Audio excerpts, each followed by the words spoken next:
높은 데서 맑은 가락이 울려나네.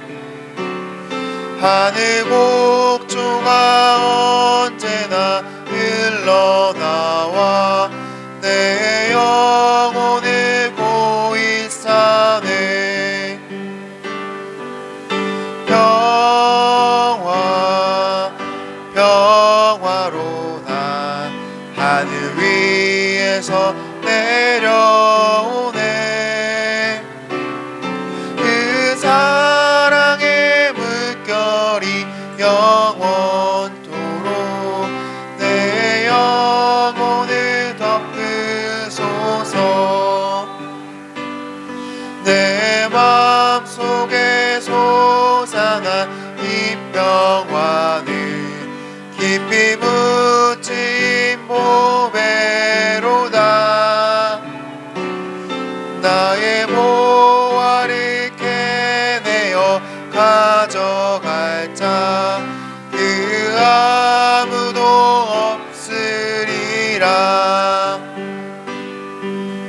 평화 평화로다 하늘 위에서 내려오네.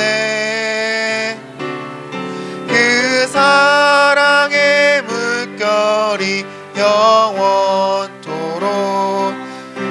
영혼을 덮으소서.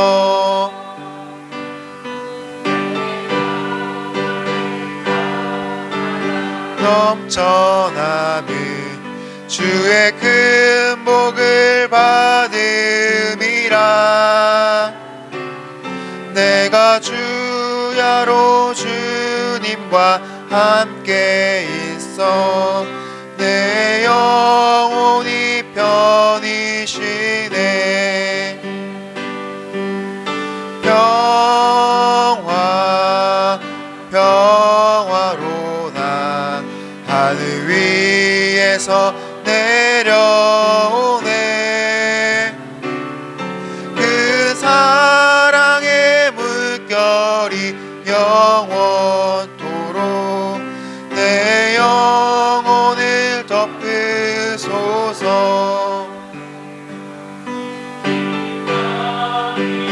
험한 길 가는 동안 참된 평화가 어디 있나. 우리 모두 다 예수를 친구 삼아 참 평화를 누리겠네. 평화 평화로다 하늘 위에서 내려오네. 그 사랑의 물결이 영원토록 내 영혼을 덮으소서.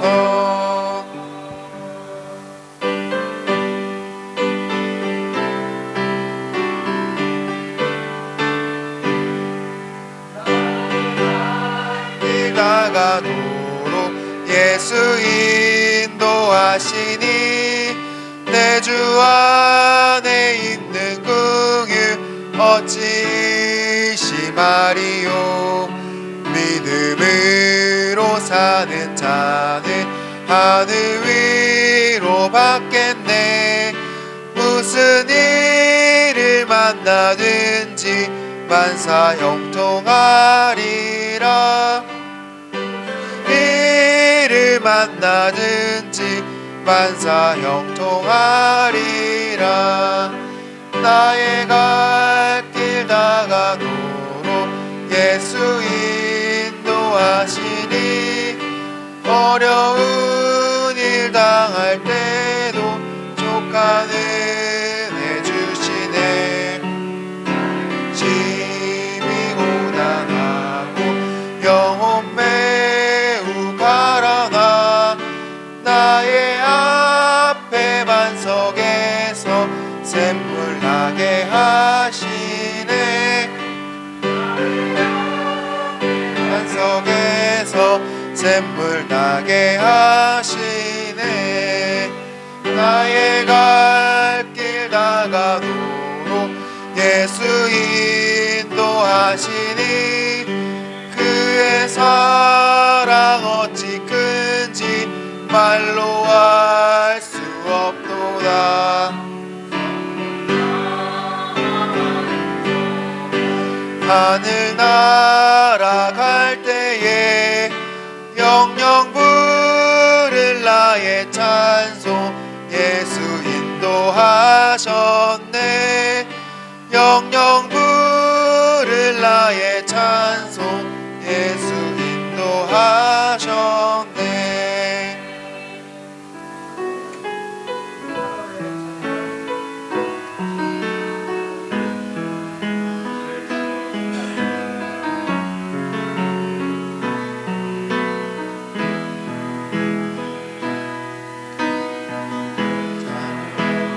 산다는 것은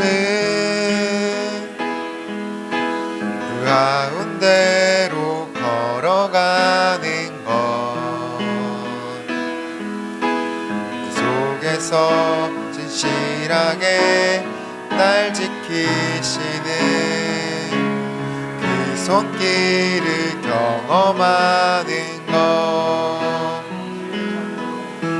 주의 자녀로 산다는 것은 바다 위로 걸어가는 것, 내 온몸을 덮쳐오는 폭풍 속에서 잠잠히 주 바라보는 것, 때론 불 가운데 휩싸일 때도 폭풍 가운데 무너질 때도 주님 내 곁에 함께 하시네. 가장 가까이에 함께 하시네. 주의 자녀로 산다는 것은 그 가운데로 걸어가는 것, 그 속에서 신실하게 날 지키시는 그 손길을 경험하는 것, 주의 자녀로 산다는 것은 바다 위로 걸어가는 것, 내 온몸을 덮쳐오는 폭풍 속에서 잠잠히 주 바라보는 것, 때론 불 가운데 휩싸일 때도 폭풍 가운데 무너질 때도 주님 내 곁에 함께 하시네. 가장 가까이에 함께 하시네. 내 자녀로 산다는 것은 나도 그들을 용납하는 것,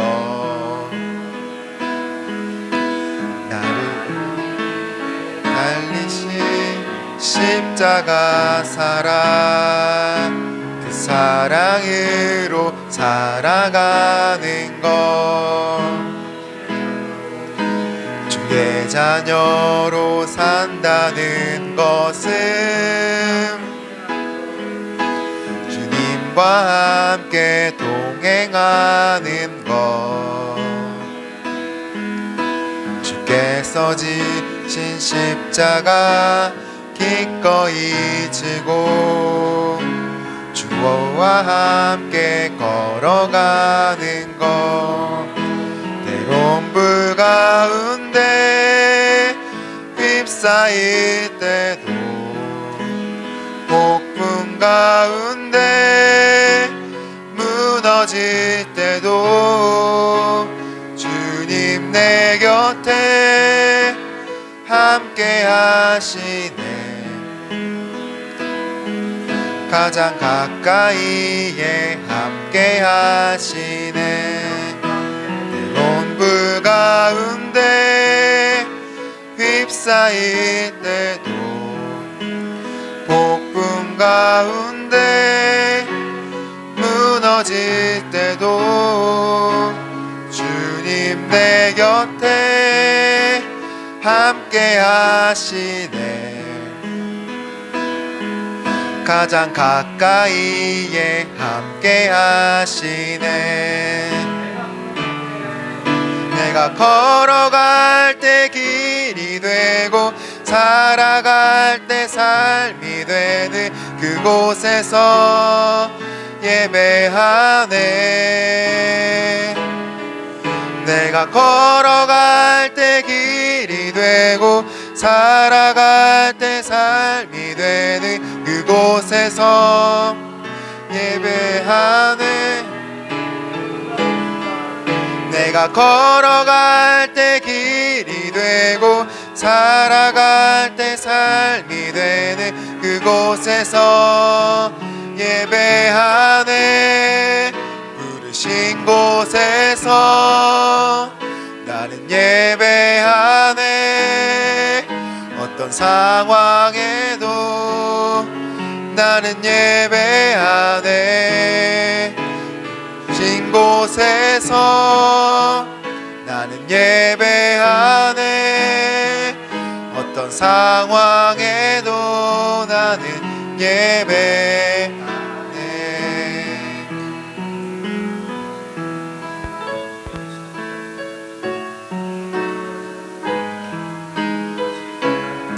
하나님 감사합니다. 예배합니다. 찬양합니다. 기도합니다. 부끄럽지 않은 예배가 되었으면 좋겠습니다. 하나님 앞에 드려진 이 예배가 진실하고 온전하고 바를 수 있도록 하나님 붙잡아 주옵시고 하나님 동행하여 주시고 인도하시는 주님과 함께하게 하여 주시옵소서.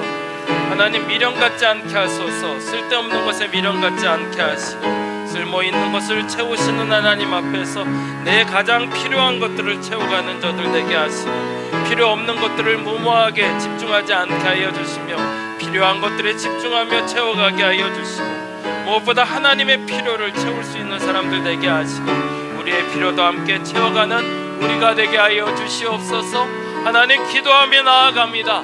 예배가 예배다워지고 기도가 기도다워지며 성도가 성도다워지며 그리스도인이 그리스도인다워 하나님 앞에서뿐만 아니라 세상에서도 빛과 소금의 역할을 감당해야 되는데 우리가 가진 것들을 우리가 해야 할 것들을 감당하지 못하고 하지 못함으로 말미암아 세상의 빛과 소금은커녕 어둠의 그림자를 띄우고 있지는 않은지 우리가 점검해 보게 하시고 참된 그리스도인 바른 그리스도인의 태도와 삶을 날아가는 우리 되게 하여 주옵소서. 주께 드려지는 시간들을 소중히 여겨지게 하시고 하나님 그 시간을 살아내게 하시며 값지고 귀하다 말하는 주님의 예배가 값지고 귀하다 말하는 이 시간이 하나님 앞에 복되게 하여 주옵소서. 특별히 오늘 이 시간에 함께 나온 저들에게 함께 하여 주옵시고 이곳에 함께 하지 못한 이들도 주께서 이곳으로 발걸음을 향하게 하여 주시사 하나님 그들의 마음속에 예수가 있고 소망이 있고 복음이 있사오니 그 복음과 그 예수 그리스도의 가르침에 따라 행동할 수 있는 사람들이 되게 하여 주시옵소서. 오늘 기도합니다. 오늘 예배합니다. 하나님 앞에 나와 기도하고 예배하기 원하는 저들의 마음속에 함께 하소서. 하나님 동행하소서. 하나님 이끌어 주옵소서. 하나님 인쳐 주시옵소서. 하나님의 강권적인 역사가 저들의 삶 속에 나타나게 하여 주옵시고 하나님 보시기에 합한 예배자로 오늘 이 시간 삼아 주시옵소서.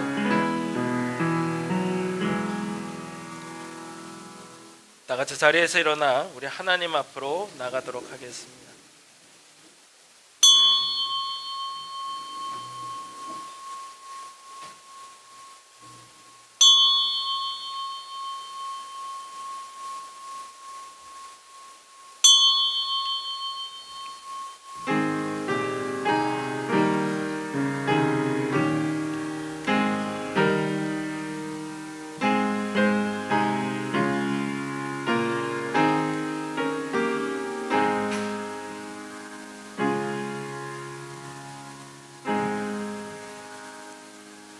찬양하라 하나님을 찬양하라. 찬양하라 우리 왕을 찬양하라. 하나님은 온 땅의 왕이심이라 지혜의 시로 찬양할지어다. 아멘. 찬송가 94장 주 예수보다도 귀한 것 없네. 함께 찬양합니다.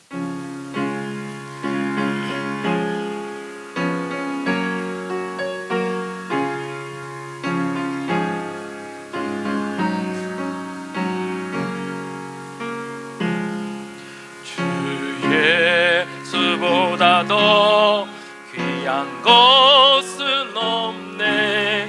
이 세상 부귀와 바꿀 수 없네. 영축을 내 대신 돌아가신 그 놀라운 사랑 잊지 못해. 세상 즐거움 다 버리고 세상 자랑 다 버렸네. 주 예수보다 더 귀한 것은 없네. 예수 밖에는 없네. 주의 귀한 것은 없네. 이 세상 명예와 바꿀 수 없네. 이전에 즐기던 세상 일도 주 사랑하는 마음 잊지 못해. 세상 즐거움 다 버리고 세상 자랑 다 버렸네. 예수보다 더 귀한 것은 없네. 밖에는 없네. 주 예수보다 더 귀한 것은 없네. 이 세상 물고와 바꿀 수 없네. 유혹과 핍박이 몰려와도 주 섬기는 내 마음 빼앗지 못해. 세상 즐거움 다 버리고 세상 자랑 다 버렸네. 주 예수보다 더 귀한 것은 없네. 예수 밖에는 없네. 아멘. 교동문 28번 시편 63편에 있는 말씀 같이 합니다. 작은 글씨는 제가, 큰 글씨는 여러분이 읽어주시면 됩니다.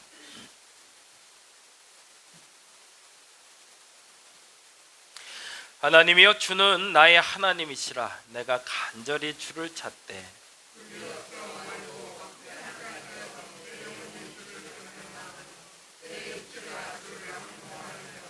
내가 주의 권능과 영광을 보기 위하여 주의 인자하심이 생명보다 나음으로 이러므로 나의 평생에 주를 송축하며 골수와 기름진 것을 먹음과 같이 나의 입이 기쁜 입술로 주를 찬송하되 내가 나의 침상에서 주를 기억하며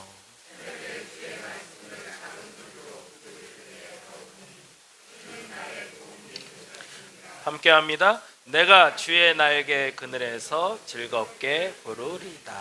아멘. 자리에 앉아주시기 찬송가 성부 송영하겠습니다. 죄송합니다.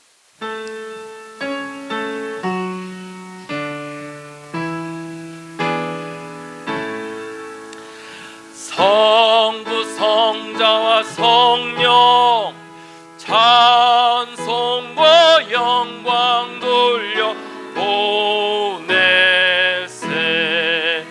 대처로 지금까지 또 영원 무궁토록 성삼위께 영광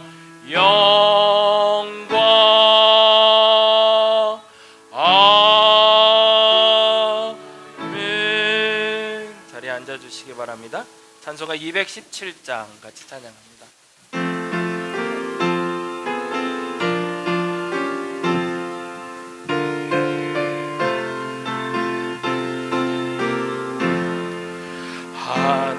하나님이 말씀하시기를 내 마음을 나에게 바치어라.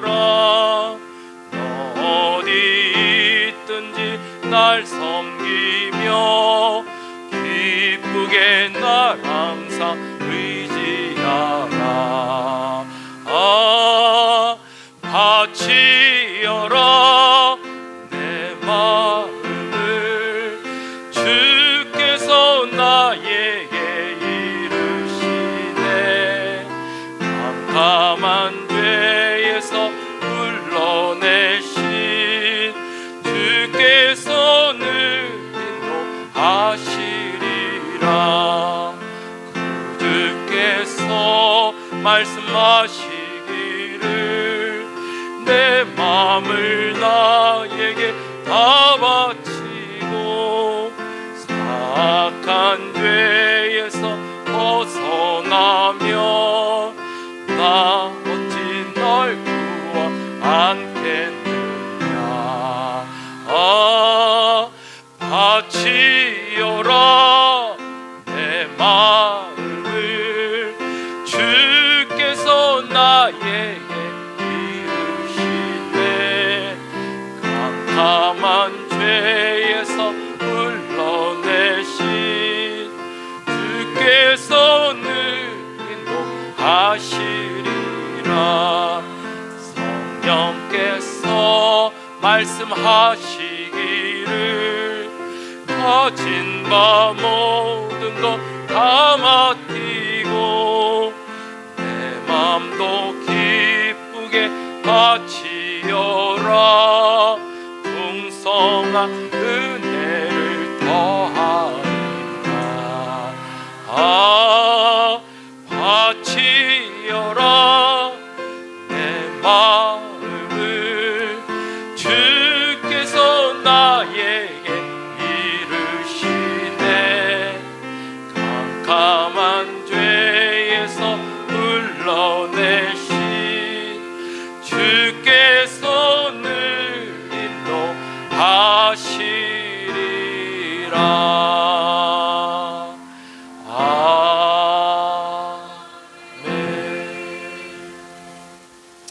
이 시간 우리를 대표해서 강무석 권사님 기도해 주시겠습니다.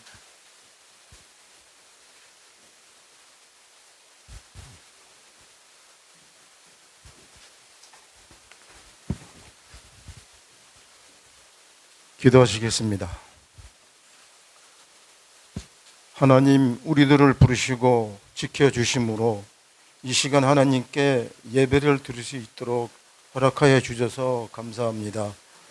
늘 변치 않는 사랑으로 저희들과 하시며 항상 지켜주시옵소서. 지난 삶을 살면서 주님은 나의 구세주라고 신앙했으나 살아온 삶은 내 뜻대로 내 주장대로 육적인 욕망을 우선으로 살아왔음을 고백하오니 용서하여 주시옵소서. 아멘. 이 시간 죄인인 몸으로 내 모습 이대로 주님 앞에 나왔으니 주님 받아 주시옵소서. 아멘. 이 시간 오로지 주님 품 안에 거하여 심령이 정화되기를 원하오니 아멘. 사탄이 우리의 심령을 지배하지 못하도록 주님 물리쳐 주시옵소서. 하나님, 다림목교회를 기억하여 주옵소서. 하나님께서 말씀하신 사명과 지역사회에서 공동체에 요구하는 소명을 다하는 교회가 되도록 인도하시고 보살펴 주시옵소서. 모든 것 부족함이 없도록 채우시고 도우소서. 특별히 이 교회를 위하여 봉사와 헌신을 하고 있는 각 기관과 예배를 돕는 성가대와 반주자, 애찬을 위하여 힘쓰고 있는 지체들에게도 하나님 축복하시고 늘 함께하여 주시옵소서. 주님, 우리들 지체 가운데 여러 문제로 어려움을 겪고 있는 성도가 있습니다. 주님께서 모든 것을 알고 계시오니 그들이 간구하는 기도를 들어주시옵소서. 염려와 불안, 고민 등으로 살아가는 삶을 주님께 감사와 영광을 드리는 삶이 되도록 변화시키고 회복시켜 주옵소서. 아멘. 또한 여기에 나가 있는 성도와 이 자리에 참석하지 못한 성도들에게도 하나님 함께하사 하나님의 사랑을 나타내 주시옵소서. 특별히 새 생명 주신 다원이와 서연이 그리고 육아를 돕고 있는 부모에게도 하나님 함께하여 주시옵소서. 아멘. 주님, 이 나라의 유전자들이 이기주의와 교만에 빠지지 않게 하시고 오로지 민족과 국가를 걱정하며 치리하는 유정자가 되도록 보살펴 주시옵소서. 아멘. 또한 근본 수혜로 생명과 재산을 잃은 재민들을 찾아가 위로하여 주시고 구원의 주님을 만날 수 있도록 교회가 주님의 사랑을 전하는 공동체가 되도록 인도하시옵소서. 아멘. 주님, 다림목교를 이끌어 가시는 목사님을 기억하시고 우리들을 주님의 나라로 이끌어 가는데 부족함이 없도록 성령과 지혜를 더하여 주시옵소서. 아멘. 오늘 마가복음 14장 3절에서 9절의 말씀으로 옥합을 깨뜨리라는 말씀을 전할 때 이 말씀을 듣는 우리들이 성화의 삶을 살아가는 지표가 되어 어제보다는 오늘보다는 내일의 삶이 거룩한 주님의 성품을 나타내는 결단의 시간이 되도록 우리의 심정을 다스려 주시옵소서. 아멘. 주님, 긍휼히 여기옵소서. 주님, 백성을 지켜주시고 이 민족의 미움과 갈등을 멈추게 하시오며 우리 지인들을 용서하여 주옵소서. 아멘. 매 순간마다 우리와 함께 하셔서 우리의 삶이 염려함으로 무익한 삶을 살아가지 않도록 도와주옵소서. 하나님, 늘 우리와 함께 하셔서 우리들을 지켜주시며 우리가 어디를 가든지 무엇을 하든지 주님 늘 함께 하시옵소서. 우리가 제자 길을 따르는데 그 길에서 벗어나지 않도록 주님 늘 함께 하시옵소서. 아멘. 주님, 내가 너를 지키겠다고 응답하여 주시고 우리와 늘 함께하여 주시옵소서. 예수님의 이름으로 기도합나이다. 아멘.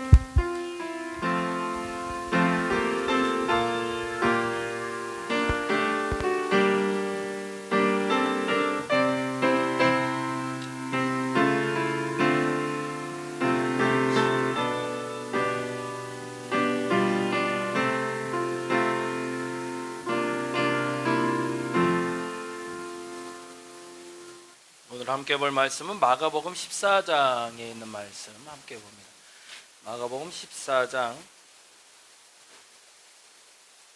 3절에서 9절까지 말씀 같이 봅니다.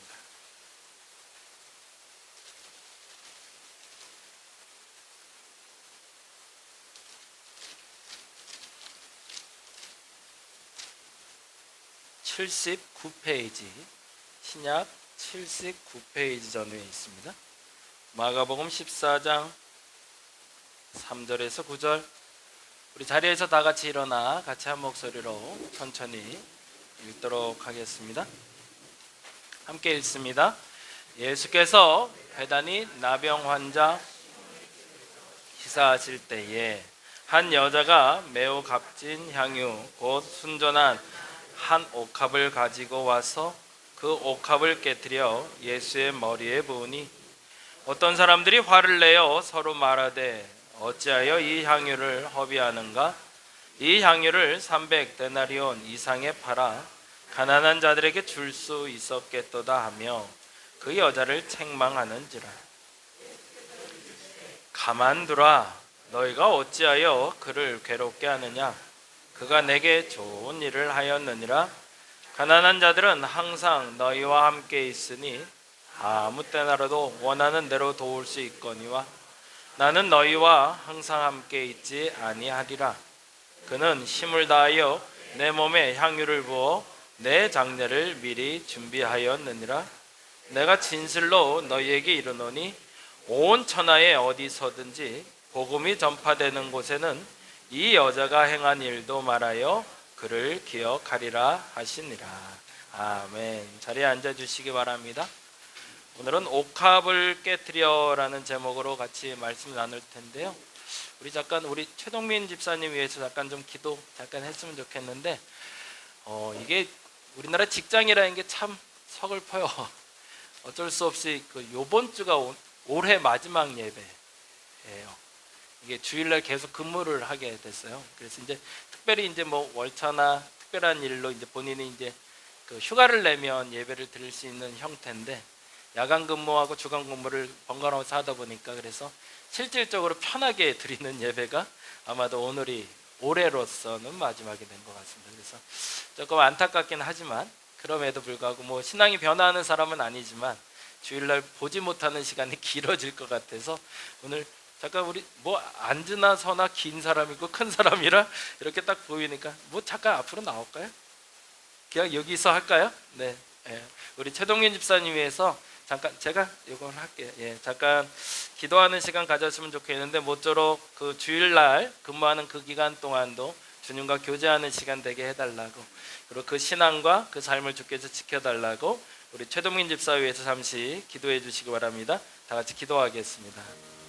하나님, 기도합니다. 당신의 아들이 예배하고 싶고 찬양하고 싶은데, 그리고 같이 나누고 싶은데 그 시간이 불가항력적으로 어려울 때가 있음을 인정합니다. 직장이라는 것이 불갑을 내게 꼭 필요한 것이고, 그리고 내가 놓치지 말아야 될 상경이고 환경이기 때문에 내가 스스로 선택할 수는 없습니다. 그럼에도 불구하고 하나님, 내 마음과 내 중심은 하나님을 향하게 하여 주옵소서. 우리 최동민 집사가 그동안 하나님을 섬겨온 자세와 마음을 알고 계십니다. 그리고 그의 눈물도 아시고 그의 아픔도 아시고 그의 기쁨도 아시고 그의 피로도 아시는 주님, 우리 최동민 집사님의 기도에 주께서 응답하여 주시고 순간순간 하나님을 놓치지 않게 하여 주옵소서. 그 어떤 순간에도 하나님과 동행하게 하여 주옵소서. 그래서 하나님의 함께 하심을 오늘도 경험하듯이 내일도 경험하게 하여 주시고 그 어느 순간에도 놓치지 않고 하나님이 필요를 채우시며 동행하시며 이끄심을 알게 하여 주옵소서. 올해 어찌 보면 마지막으로 드리는 편안한 예배가 될 것 같습니다. 그럼에도 불구하고 특별한 일이 있을 땐 월차나 연차를 내고 함께 참여하게 될 텐데, 그때마다 부족하지 않도록 물리적인 시간도 채워 주옵시고 꼭 필요한 은혜로 공급하여 주시옵소서. 당신의 아들을 굽어 살펴 주옵시고 당신의 아들과 동행하여 주시옵소서. 하나님, 잠시 하나님 앞에 머물러 봅니다. 당신의 아들의 수고와 헌신을 아시오니 하나님 기억하여 주옵소서. 예배당에 나와 기도하고 찬양하고 예배하는 것이 마땅하지만 그럼에도 직장의 환경이 그럴 수 없어 오늘이 어찌 보면 정식으로 드리는 마지막 주일 예배가 됩니다. 그럼에도 불구하고 그 마음 변치 않고 하나님께 향하고 있사오니 우리 최동민 집사가 움직일 때마다 함께 움직여 주옵시고 그의 주의를 주께서 지켜 주옵시며 그의 마음을 지켜 주시옵소서. 간구할 때 응답하시고 필요할 때 채우시며 힘들 때 함께하여 주시고 위로가 필요할 때 위로하시고 도전이 필요할 땐 동행하여 주시옵소서. 감사합니다. 고마우신 예수님 이름으로 기도드립니다. 감사합니다. 오늘은 옥합을 깨뜨려라는 제목으로 같이 말씀 나누는데 지난주하고 동일하게 헌금 얘기를 좀 해요. 그래서 제가 개인적으로 지난주에도 말씀드렸지만 헌금 얘기를 대놓고 고정적으로 하지는 않습니다. 그런데 때마다 이렇게 부모님 만날 때는 꼭 해야 될 것 같아서 그 얘기를 같이 나누고요. 그리고 솔직하게 여러분의 헌금 생활에 대해서 점검해 보시고, 혹시 그동안 내가 몰라서 못했던 건 어쩔 수 없죠. 근데 아는데 안 하는 거는 문제가 되는 거니까, 내가 어떻게 헌금 생활을 해야 될지, 그리고 어떻게 헌신해야 될지, 그리고 실질적인 헌금의 의미가 무엇인지 다시 한번 좀 점검하는 시간 되었으면 좋겠습니다. 구약에는 5가지 제사가 있다는 얘기 지난주에 했는데요. 제가 도표로 좀 준비했습니다. 한번 보시죠. 크게 5가지 제사가 있는데요. 번제라는 제사가 있고, 소제, 화목제, 속건제, 속죄제라고 해서 크게 5가지의 의미를 지닌 제사가 있습니다. 지금의 예배로 변형된 상태죠. 근데 이 예배의 가장 중요 요소는 물론 마음이겠지만, 거기에 가장 필요로 하는, 소위 말해서 이 5가지의 예배를 구별하는 기준은 제물입니다. 어떻게 헌금하는가에 따라서, 어떤 의미로 헌금하냐에 따라서 예배의 형태가 달라진다고 그래요. 실제로 우리가 예배를 잘 드렸다, 예배를 드렸다, 은혜 받았다라는 말은 그냥 말씀이 듣기 좋았다라든가 왠지 감정이 뭉클해졌다, 뜨거워졌다라고 사람들이 표현하는데, 은혜 받았다라는 표현은 요 5가지 현상이 내게 나타났을 때입니다. 그리고 그 나타난 현상에 대해서 내가 감사하거나 헌신하거나 결단하는 시간을 갖는 걸 우리가 소위 은혜 받았다라는 표현을 써요. 그럼 한번 좀 구체적으로 볼까요? 첫 번째, 번제가 있습니다. 하얀색으로 되어 있는 거 한번 읽어볼까요? 동물 가죽을 제외하고 모든 부위를 태워서 드리는 제사. 그래서 번제는 태워드리는 제사라고 해서 헌신의 의미를 갖고 있습니다. 모든 동물의 원칙은 하나님 앞에 드릴 때 기준이 있는데, 그 기준도 하나님이 차등을 두셨어요. 헌신할 때도 부자는 생활 형편에 따라서 숫송아지를 드릴 수 있고, 가난한 자는 송아지 한 마리는 전 재산과 마찬가지잖아요. 그런데 그것을 드릴 수 없는 이에겐 산 비둘기나 집 비둘기를 헌물로 드릴 수 있게, 대신 산 비둘기와 집 비둘기와 숫 송아지를 드리는 방식은 똑같이 다 태워드리는. 그래서 첫 번째 예배의 의미라고 얘기할 때 그것은 헌신에 대한 결단입니다. 다른 말로 내 삶을 하나님께 온전히 드립니다라는 형태가 첫 번째. 그러니까 오늘 예배를 드리면서 내 마음속에 내 헌물에 대해서, 내 마음에 대해서, 내 시간에 대해서 헌신하겠다라고 결단하면 오늘 여러분이 은혜 받았다라고 말할 수 있다라는 거예요. 두 번째, 속죄제가 있습니다. 이것이 가장 보편적인 5가지 제사 중에 하나인데, 죄에 대해서 강조하고 있습니다. 한 주간을 살면 내가 거짓말뿐만 아니라 누군가에게 혹은 내 마음속에 불편한 마음이 생겼는데, 그 불편함이 나의 죄성을 깨닫게 되었다면 그것에 대해서 탕감, 그것을 용서받기 위해서 드리는 헌물입니다. 그러면 죄에 대한 무게에 따라서 다르겠죠. 사람을 살인한 죄와 거짓말한 죄는 무게가 다를 겁니다. 그러면 사람을 죽인 죄에 대한 헌물은 얼마큼 드려야 될까? 그리고 내가 거짓말한 것에 대해서 얼마나 드려야 될까는 스스로 가늠해 볼 수 있죠. 성경이 말하는 속죄의 제물의 기준은 모든 죄는 생명값으로 치러야 된다는 거예요. 그게 짐승을 바치는 겁니다. 그래서 비둘기를 드리고 염소를 드리는 이유는 죄는 생명이 없이는 회복될 수 없다고 얘기합니다.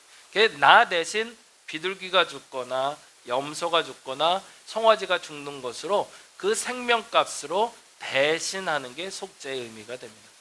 그러니 이 예배를 드리며 내가 죄 지은 것에 대해서 하나님께 용서를 구하기 위해 예물을 드리는데, 그 예물을 건성 드릴 수가 없는 거죠. 왜냐하면 건성 드리게 했을 땐 그 죄가 사라지지 않고 탕감받지 않고 쌓여있게 되니까. 그래서 그 의미를 담은 예배를 드리며 드리는 헌금을 우리는 주일 헌금, 그래서 매주 내 삶 속의 죄에 대해서 스스로 하나님 앞에 용서를 빌며, 그래서 드리는 헌금의 종류 중에 하나가 주일 헌금이 됩니다.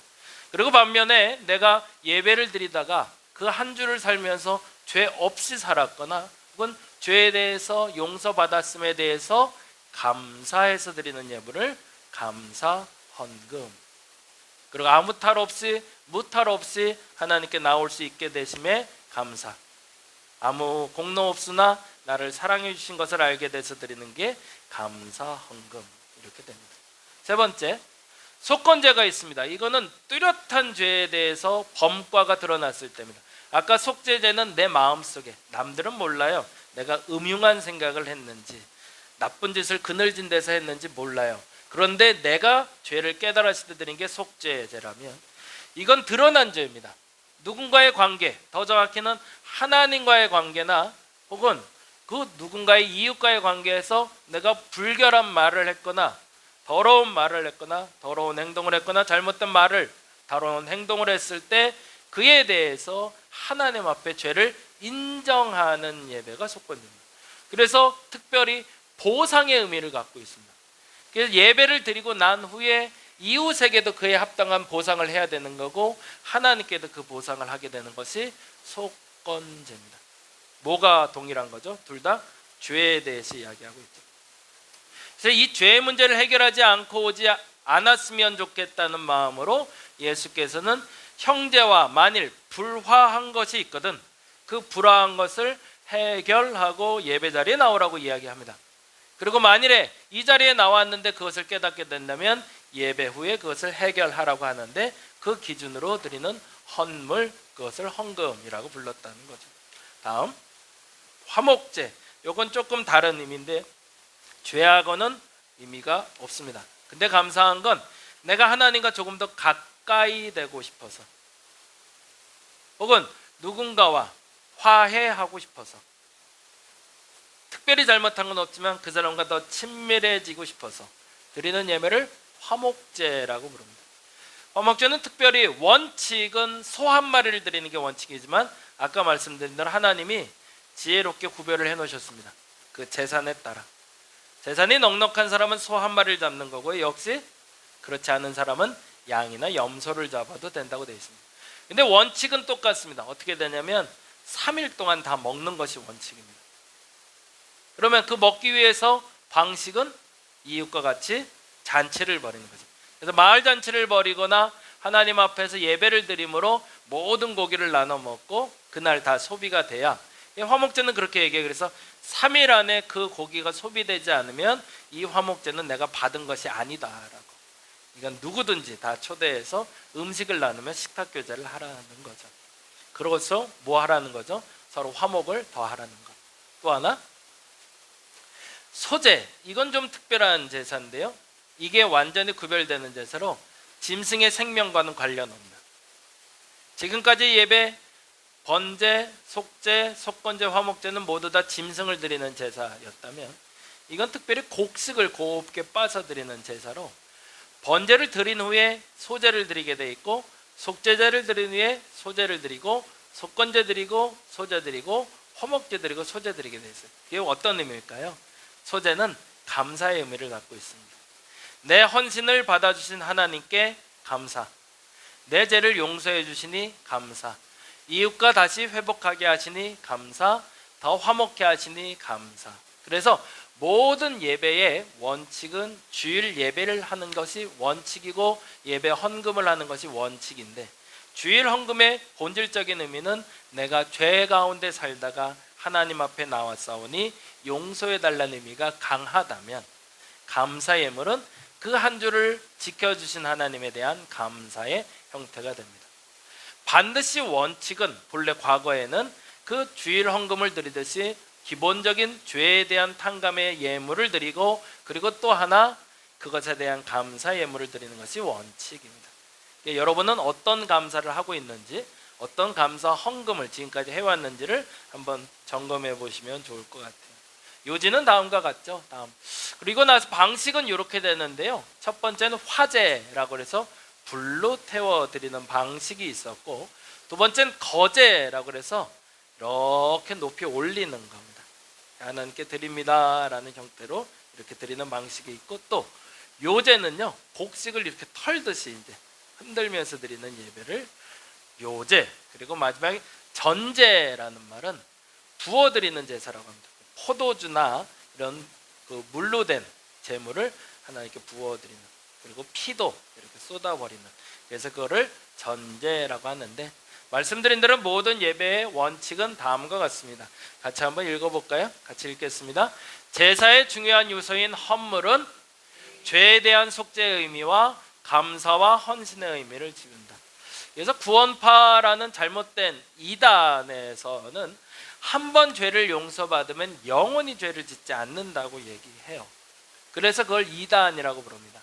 모든 사람은 오늘 회개했더라도 내일 또 죄를 지을 수밖에 없는 존재입니다. 그래서 날마다 우리가 예배를 드리며 헌금을 하는 이유는 단지 그 돈이 하나님께 드려졌다가 중요한 것이 아니라 매주 항상 용서를 구할 수 있는 죄인임을 인정하고 그 죄에 대해서 탕감받기 위함이고, 그리고 그것에 대해서 감사하며 드리는 것이 진짜 예배라는 겁니다. 여러분의 신앙생활의 가장 기준이 되는 주일 헌금과 감사 헌금의 의미를 여러분이 되새기시면서 그에 합한 예물, 근데 말씀드린 대로 주일 헌금의 액수는 중요하지 않습니다. 그러나 내 마음속에 내 죄에 대한 용서, 내가 잘못 살았음에 대한 용서의 의미라면 그 액수는 여러분이 결정하시면 되겠죠. 오늘 특별히 향유 부은 여인 사건이 나오는데요, 제자들과 예수님이 완전히 다른 입장을 취하고 있습니다. 오늘 이 향유 부은 얘기를 잠깐 하면, 예수님이 시몬의 집이라는 곳에 같이 머물게 되셨는데 식사 자리에서 생뚱맞게 갑자기 한 여인이 나타나, 마태복음, 마가, 누가, 요한복음에 다 기록되어 있는데 각자 좀 기록이 조금씩은 달라요.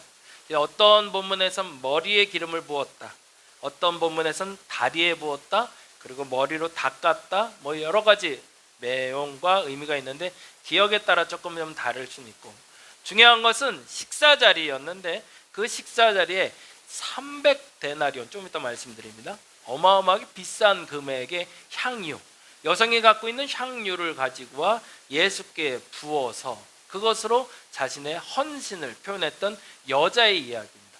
근데 그 여인의 그 행위를 보고서 제자들이 마음이 불편해졌어요. 그래서 그것 때문에 서로 예수님과 변론하는 사건이 오늘 이야기가 됩니다. 왜 생각이 달랐을까요? 첫째, 이것 때문에 그렇습니다. 같이 읽어볼까요? 무엇이든 가장 필요한 곳에 가장 필요한 때에 사용하는 것이 가장 가치 있음을 알아야 된다. 다른 말로 하면 이것 때문인데요, 4절 말씀 읽어보죠.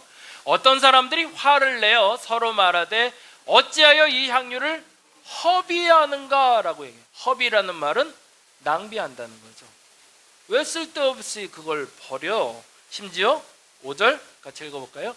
이 향유를 300데나리온 이상에 팔아 가난한 자들에게 줄 수 있었겠다 하며 그 여자를 책망하는지라. 300데나리온은 그러니까 300이란 1데나리온이 하루 품삯이래요. 노동자의 하루 품삯. 그럼 곱하기 300을 하면 되죠. 그래서 그냥 보수적으로 제가 계산했는데 2025년 최저시급이 1030원입니다. 그리고 한 달 주 5일 근무라고 본다면 적정시간으로 보면 8만 원 정도가 돼요. 그러면 우리나라 기준으로 보면 한 2천만 원 정도 되는 금액. 이게 기름, 향유, 소위 말해서 향수 하나가 2천만 원이 넘는 걸 한순간에 다 쏟아 부어버렸으니 그걸 보고 있는 사람들의 마음이 불편해지는 것이 어찌 보면 당연한 거죠. 그래서 사람들 가운데 어떤 사람이라고 표현되어 있지만 아마도 제자들 중에 몇몇이었던 것 같습니다. 그래서 이건 잘못된 소비다라고 이야기했던 거죠. 그런데 예수께서는 이에 이렇게 얘기하셨습니다. 이걸 한번 읽고 넘어가죠. 같이 읽어볼까요? 향유 자체의 가격에 집중하여 충분히 향유의 가치를 인정하지만 향유의 쓰임에 대한 자신의 절대적인 기준만이 가장 바른 기준이라고 착각하기 때문이죠.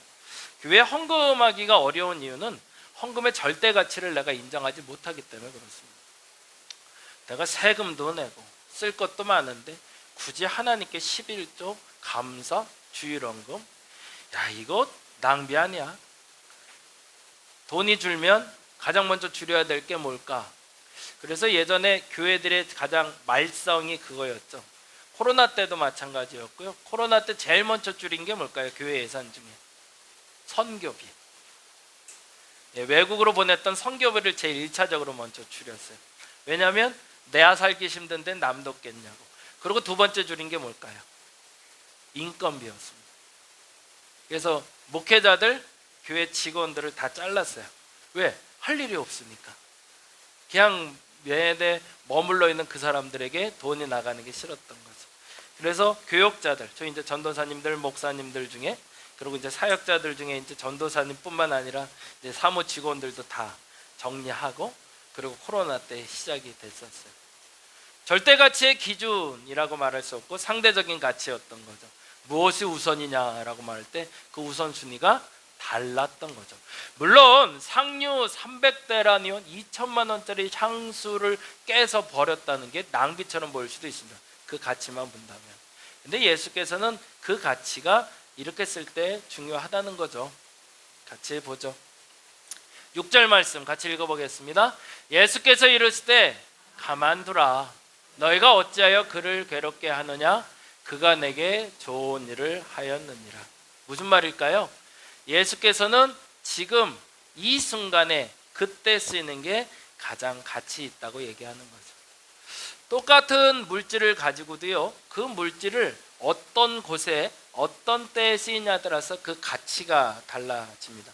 그리고 그 결과도 달라지게 되죠. 때로는 내가 밥을 먹으면서 쓸 수 있는 돈도 있지만 내가 식사하지 않고 그 돈을 아껴서 누군가를 구제할 수도 있고요, 때로는 구제해야 된다고 말하지만 나를 위해서도 풍요롭게 사용할 줄도 알아야 됩니다.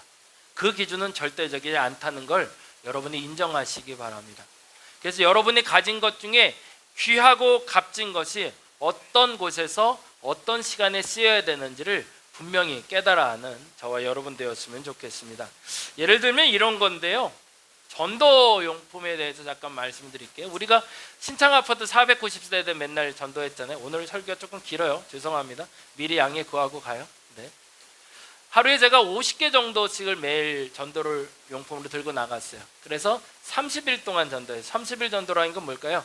월, 화, 수, 목, 금, 토, 일 했었어요.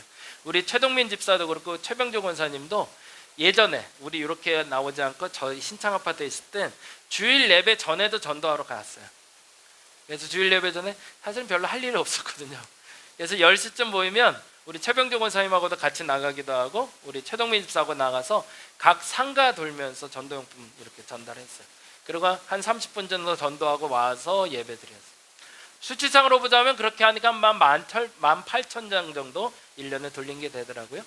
그런데 몇 명이 연락이 왔을까? 한 명이 방문을 했어요. 통계적으로. 그럼 허비인가요? 생산적인 건가요? 참 쓸모없어 보이죠.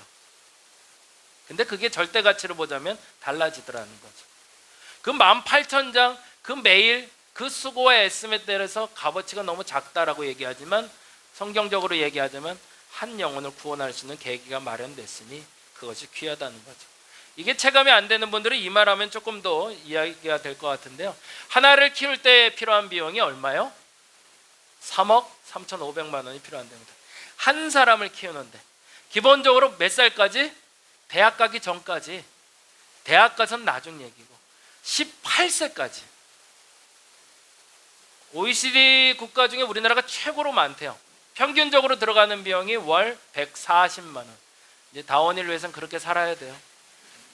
매달 140만 원이 제가 입고 먹고 싸는데 쓰일 거예요. 그렇게 써야 애 하나가 우리나라에서 중산층 가정에서 건강하게 살았다라고 얘기해요. 그러면 우리는 그걸 쓸모없다고 얘기하나요? 아니요. 귀하게 잘 썼다고 얘기하는 거죠. 하나에게 3억이 드니 더 이상 아이를 낳지 않다는 문화도 있습니다. 물론 그것도 맞는 말은 맞는 말이에요.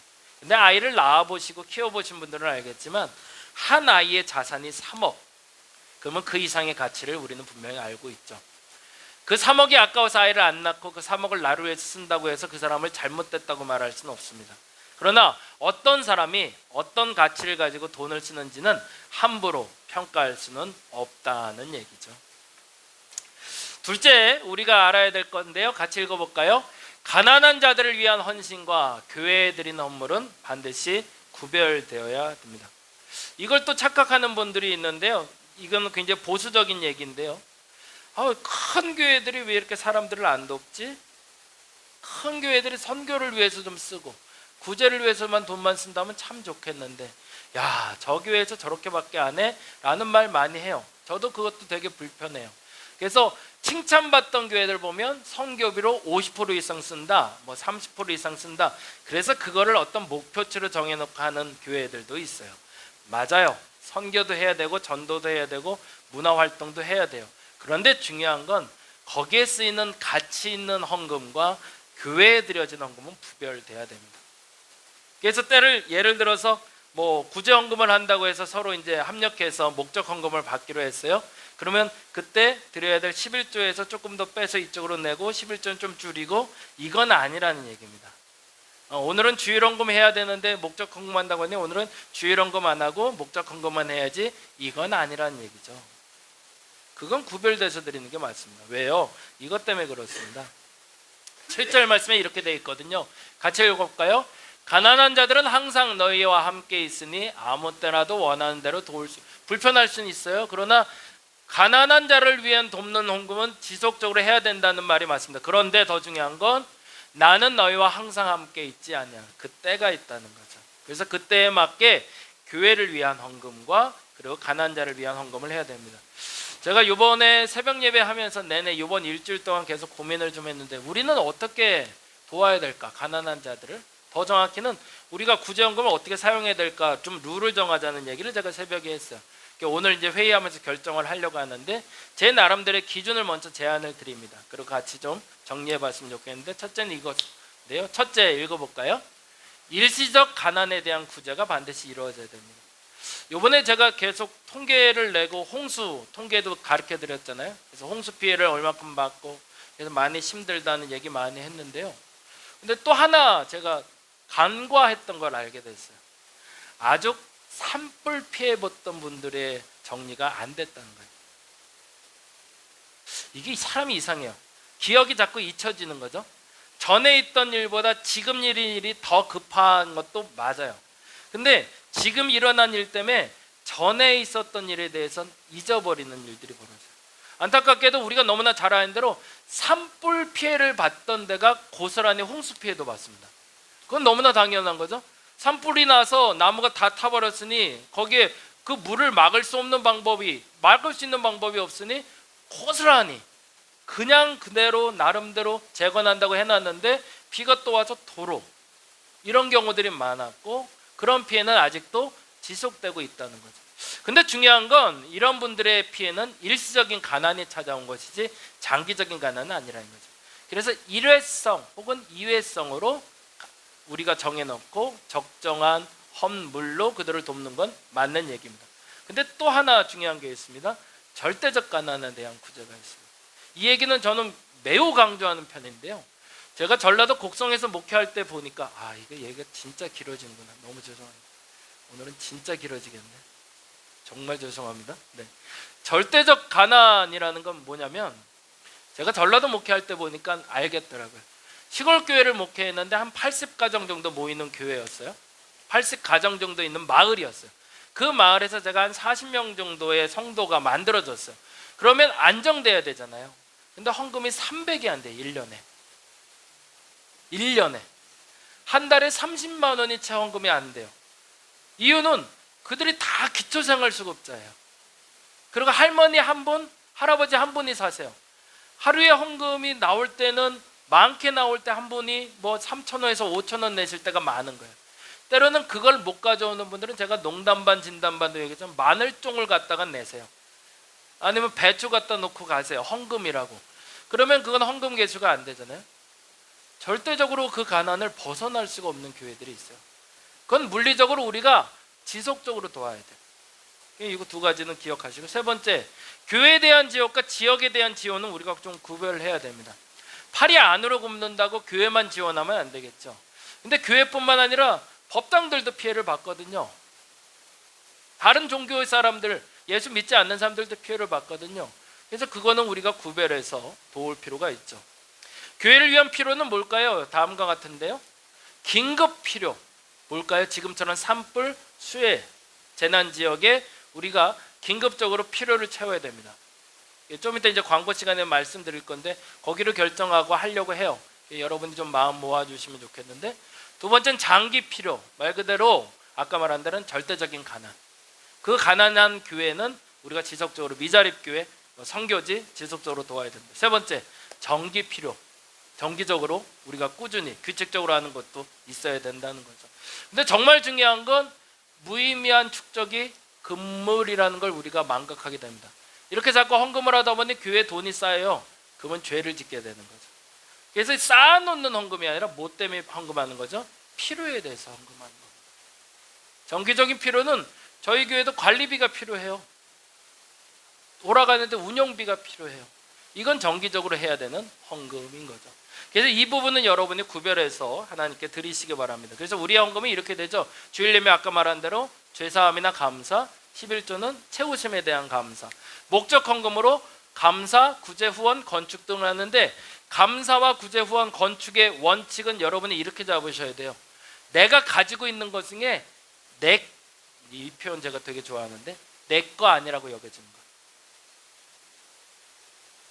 일확천금이 들어왔는데 소위 말해서 이번에 갑자기 로또 맞듯이 막 돈이 엄청나게 쏟아져서 막 들어왔어요.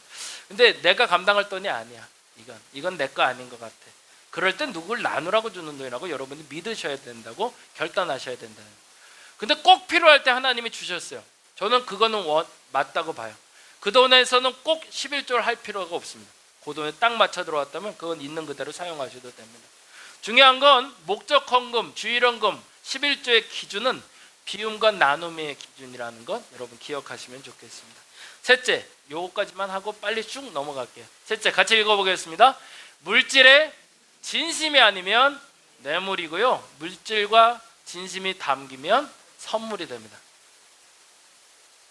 지금까지 쭉 얘기했는데 아휴 그렇지 뭐, 목사니까 그렇게 얘기하는 거지 뭐, 당신은 알아서 해, 난 이렇게 할 거야. 그러면 그거는 뇌물이에요. 하나님께 드리는 그 뇌물 받으신 하나님 기뻐하실까요? 아예 절대. 하나님께 뇌물 드리지 마시기 바랍니다. 이건 놀부심보예요. 헌금은 뭐예요? 물질과 진심이 같이 담겨야 됩니다. 그래야 그게 헌금이 됩니다. 지금까지 말한 것 중에 여러분이 납득되는, 머리에 이해되는 것이 아니라 가슴으로 이행되는 헌금을 여러분이 하실 수 있기를 간절히 바랍니다. 그래서 8절에 이렇게 말하고 있죠. 그는 힘을 다하여 드렸대. 그가 칭찬받은 이유는 예수의 마음을 알았고 진정으로 하나님께 드렸기 때문이죠. 그리고 그 가치가 쓰여야 될 때 쓰였기 때문인 거죠. 그래서 오늘 이렇게 기도했으면 좋겠습니다. 첫째, 같이 읽어볼까요? 가장 가치 있게 드리게. 네, 여러분의 헌금이 가장 가치 있을 때 가장 멋지게 사용될 수 있도록 여러분 물질을 준비하시기 바랍니다. 두 번째, 읽어봅니다. 필요를 채우게 해달라고, 낭비되지 않게 해달라고, 꼭 필요한 데에 꼭 공급되게 해달라고 여러분 기도해 주시기 바랍니다. 제가 그렇게 결단하게 해주시고 우리 교회가 그렇게 결단해 사용했으면 좋겠어요. 마지막 세 번째, 진심을 담게 하시고, 이 헌금이 저와 여러분의 헌금 되시기를 간절히 바랍니다. 잠시 기도합니다. 하나님, 당신께 드리는 헌금에 정리를 해봅니다.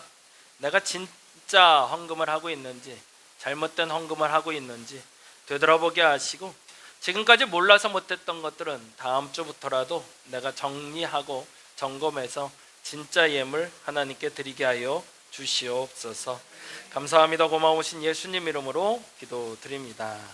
사도신경으로 신앙 고백 드립니다. 전능하사 천지를 만드신 하나님 아버지를 내가 믿사오며 그 외아들 우리 주 예수 그리스도를 믿사오니 이는 성령으로 잉태하사 동정녀에게 나시고 본디오 빌라도에게 고난을 받으사 십자가에 못 박혀 죽으시고 장사한 지 사흘 만에 죽은 자 가운데서 다시 살아나시며 하늘에 오르사 전능하신 하나님 우편에 앉아 계시다가 저희로서 산 자와 죽은 자를 심판하러 오시리라. 성령을 믿사오며 거룩한 공예와 성도가 서로 교통하는 것과 죄를 사하여 주시는 것과 몸이 다시 사는 것과 영원히 사는 것을 믿사옵나이다. 아멘. 그리스도의 희생과 은혜에 합당한 삶을 살려고 굳게 결심하는 분들을 이 거룩한 식탁에 초대합니다.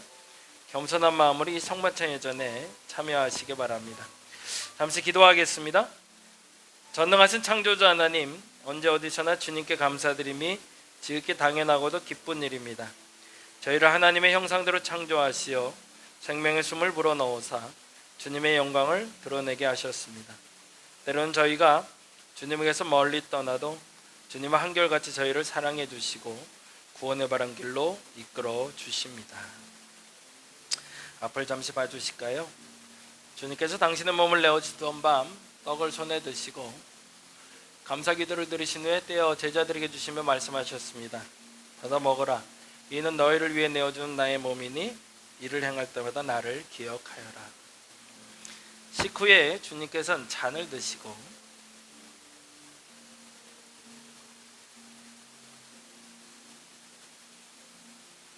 감사 기도를 드리신 후에 제자들에게 주시며 말씀하셨습니다. 이 잔을 마시라.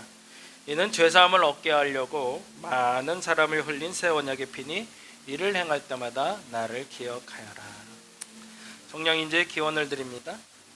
거룩하신 하나님, 일찍이 주님께서 세상에 보내셨던 성령을 지금 다시 보내주이사 진설된 떡과 포도주에 임하셔서 이 식탁을 성별하여 주옵소서.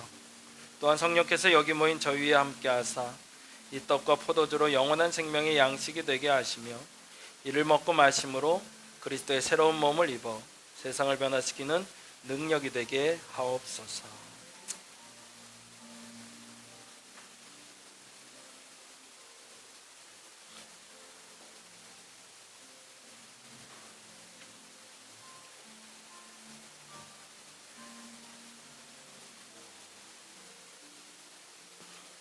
자, 성찬 받겠습니다.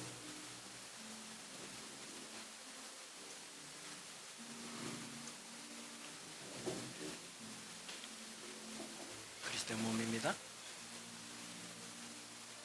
그리스도의 몸입니다. 그리스도의 몸입니다.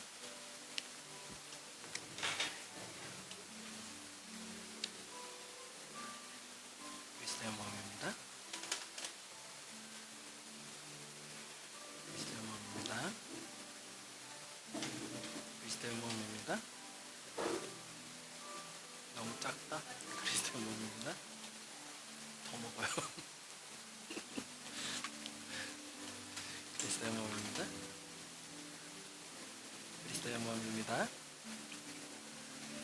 그리스도의 몸입니다.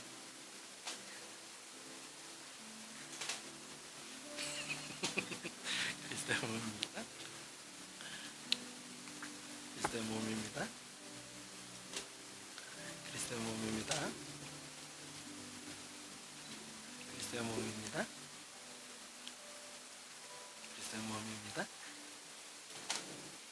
그리스도의 몸입니다. 그리스도의 몸입니다.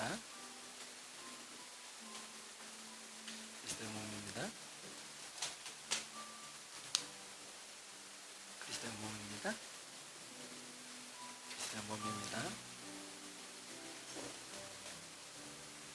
그리스도의 몸입니다.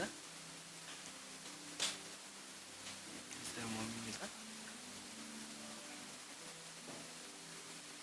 그리스도의 몸입니다. 그리스도의 몸입니다. 그리스도의 몸입니다. 그리스도의 몸입니다. 그리스도의 몸입니다.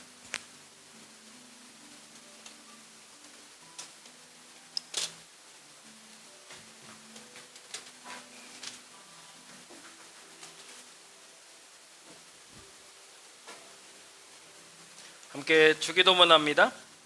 하늘에 계신 우리 아버지여, 이름이 거룩히 여김을 받으시오며 나라의 마옵시며 뜻이 하늘에서 이룬 것 같이 땅에서도 이루어지이다. 오늘날 우리에게 일용할 양식을 주옵시고 우리가 우리에게 죄진 자를 사하여 준 것 같이 우리의 죄를 사하여 주옵시고 우리를 시험에 들게 하지 마옵시고 다만 악에서 구하옵소서. 대개 나라와 권세와 영광이 아버지께 영원히 있사옵나이다. 아멘. 성만찬 마침의 기도 같이 합니다. 오늘 이 성찬을 통해 오감으로 거룩하신 하나님, 당신을 우리 몸에 모시게 하소서. 내 눈이 내 귀가 주님의 귀로 듣게 하시고 내 입이 주님을 향한 고백이 되게 하시고 내 손이 주님의 일을 하게 하소서. 잠시 기도합니다. 하나님, 물질에 마음이 담겨 있다고 합니다. 진짜 헌금을 할 수 있는 우리가 되게 하여 주옵소서. 아직은 믿음이 작아서 혹은 몰라서 혹은 마음이 불편해서 하지 못했던 헌금들도 있습니다. 그런데 때로 내게 필요해서 하나님 공급하셨던 것처럼 하나님이 필요하다 하실 때 공급할 수 있는 믿음을 허락하여 주옵소서. 하나님의 필요에 따라 사용될 수 있도록 하나님, 무엇보다 내 물질이 마르지 않게 하여 주시고 내게 채우심과 나의 비움과 하나님께 드림이 온전해지게 하여 주시옵소서. 이제 주일 헌금과 감사와 11조와 목적 헌금을 통해서 하나님께 드릴 때마다 그 마음에 진심이 담기게 하여 주시고 그 가치에 부합하게 주여 사용하여 주시며 그 물질이 쓰여지는 곳에 하나님의 영광이 드러나게 하여 주시옵소서. 감사합니다. 고마우신 예수님 이름으로 기도드립니다. 잠시 자리에서 일어나 주시기 바랍니다. 우리 하원이가 갖고 나왔네요. 잠시 기도하겠습니다. 하나님, 귀한 예물 주께 올려드립니다. 진심을 다해 봅니다. 정성을 다해 봅니다. 주일 헌금으로, 감사로, 11조로, 목적 헌금으로 주께 드리오니 저들의 마음을 받아주시고 저들의 죄를 사하여 주시며 저들의 헌신을 받아 주시옵소서. 우리 하원이가 자라가는 환경 그리고 있어야 될 그 자리를 주께서 지키시고 채우시고 동행하시사 오병이어를 드린 그 어린아이의 마음으로 들고 나왔사오니 하나님, 그의 축복을 이에게도 허락하여 주시옵소서. 감사합니다. 고마우신 예수님 이름으로 기도드립니다. 자리에 앉아주시기 바랍니다. 광고 말씀드립니다. 운영위원회 오늘 있습니다. 예배 마치고 식사 후에 잠시 모이도록 하겠습니다. 그래서 8월달 일정 그리고 하반기 일정 조율 그리고 구제헌금 기준에 대해서 다시 한번 좀 점검하고 나눠서 어떻게 우리가 헌금하고 나눠야 될지 정리하도록 하겠습니다. 우리 교양교실 계속 운영 중인데 우쿨렐레 너무 재밌게 잘 되고 있습니다. 좋은 선생님 오셔서 재밌게 잘 가고 있는데 어저께 못 나오신 분에서 제가 영상 올려드렸어요. 열심히 보셔야 될 것 같아요. 생각보다 어려울 수 있을 것 같아요. 잘 보시고 쫓아오시면 좋을 것 같고요. 헤어컷 생각보다 많이 지원을 하셔서 잘 진행되고 있는데 늘 말씀드리지만 사실은 이런 모든 모임이 전도를 위한 모임입니다. 그래서 전도를 위한 도구로 잘 사용될 수 있도록 여러분 기도해 주시고요. 개인적인 생각인데 월, 목, 금 매일 대관되고 있는데 시간 되시는 분은 한번 오셔서 같이 좀 보면 좋겠어요. 그냥 양 목사가 일하는 공간이 아니라 그 대관을 통해서 전도가 목적이거든요. 그래서 온 사람들하고 여러분이 친해지셔야 되는데 아쉽게도 한 분도 아직도 주중에 나와보신 분들이 없어서 어떻게 하고 있는지, 뭘 하고 있는지, 누가 오는지, 그리고 누가 우리 식구가 될 수 있는지 여러분이 한번 살펴볼 수 있는 시간 되었으면 좋겠습니다. 금요 한몸 기도회 8월 22일 날에 있습니다. 박주홍 목사님 오셔서 찬양 집회 8월 22일 날 있는데요. 저녁 9시에 오시면 되고요. 9월 달은 12일 날 금요 한몸 기도회 그대로 진행됩니다. 그래서 8월과 9월 일정에 맞춰서 금요 기도에 참석해 주시고요. 다음 주 예배는 우리 스리랑카 선교사님 오셔서 말씀 전해 주실 겁니다. 이건희 선교사님이라고요. 사실 올해 비자가 완료돼서 못 들어갈 뻔했어요. 근데 정말 기적적으로 하나님이 어떻게 길을 열어주셔서 다시 비자가 나왔고 그래서 들어갔는데 큰애가 올해 이제 대학 때문에 한국에 들어오게 돼요. 올해 조금 체류하게 돼서 때마침 8월 달까지 시간이 된다고 그래서 와서 좀 말씀 듣는 시간 갖도록 했습니다. 여러분 들어보시고 중장기적으로 우리가 같이 선교했으면 하는 지역이라 계속 지금 두 번째로 요청하는데 들어보시고 같이 교제하면서 궁금한 건 나누시는 시간 됐으면 좋겠고요. 스리랑카에 지금 17년째 계세요. 그러니까 작은 애 태어날 때부터 가서 지금 17년째 목회하고 계시는데 여러분과 나누는 시간 되었으면 좋겠습니다. 자, 하나 더 다음 산불 피해 지원 요거는 좀 얘기하고 가야 될 것 같아요. 아까 말씀드린 대로 홍수 피해를 찾다 보니까 이 부분이 좀 걸려서 좀 요청을 드려요.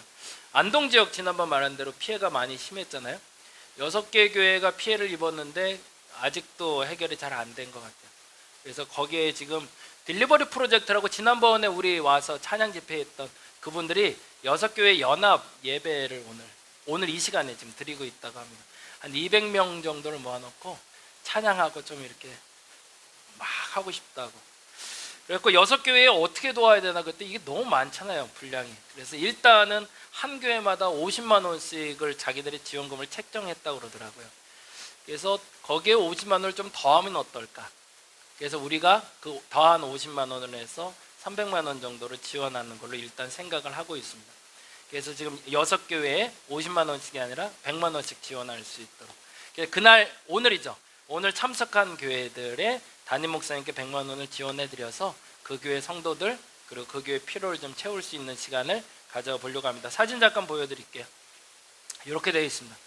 지금 6개 교회는 제가 다 담지 못했는데 전소된 상태에서 지금 뭐 이 상태는 아니죠. 근데 지금 이런 형국에 있는 교회들도 있고 지금 회복 중에 다시 무너진 교회들도 있어서 이런 교회 6개가 연합으로 한 감리교회에서 모여서 오늘 예배한다고 합니다. 사진은 다음 주에 제가 공유하도록 하겠습니다. 여러분 기도해 주시고요. 앞서 말씀드린 대로 혹여 마음이 되시는 분들은 미리 제가 먼저 좀 보낼게요. 이럴 땐 좀 먼저 급해서 먼저 보낼 테니까요. 여러분이 마음 모아주시면 모아주신 거에 합해서 나머지 금액은 교회 헌금해서 해서 보내도록 하겠습니다. 다 같이 자리에서 일어나셔서 파송 찬양하심으로 오늘 예배 마치도록 하겠습니다. 가사가 참 좋아요. 가사 같이 묵상하면서 같이 찬양했으면 좋겠습니다. 주의 자녀로 산다는 것은 주의 자녀로 산다는 것은 불 가운데로 걸어가는 것, 그 속에서 신실하게 날 지키시는 그 손길을 경험하는 것. 주의 자녀로 산다는 것은 주의 자녀로 산다는 것은 바다 위로 걸어가는 것, 내 온몸을 덮쳐오는 폭풍 속에서 잠잠히 주 바라보는 것, 때론 불 가운데 휩싸일 때도 폭풍 가운데 무너질 때도 주님 내 곁에 함께 하시네. 가장 가까이에 함께 하시네. 때론 불 가운데 휩싸일 때도 폭풍 가운데 무너질 때도 주님 내 곁에 함께 하시네. 가장 가까이에 함께 하시네.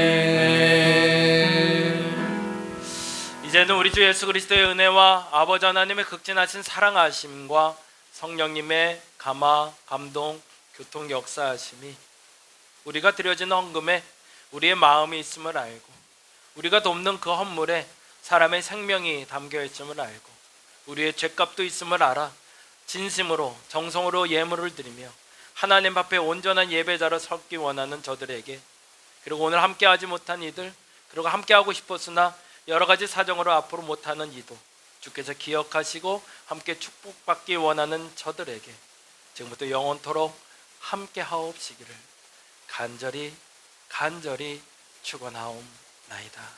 하나님, 우리에게 마음을 담은 예배가 되게 하소서. 그냥 적당히 남들 보라고 내가 좀 넉넉해서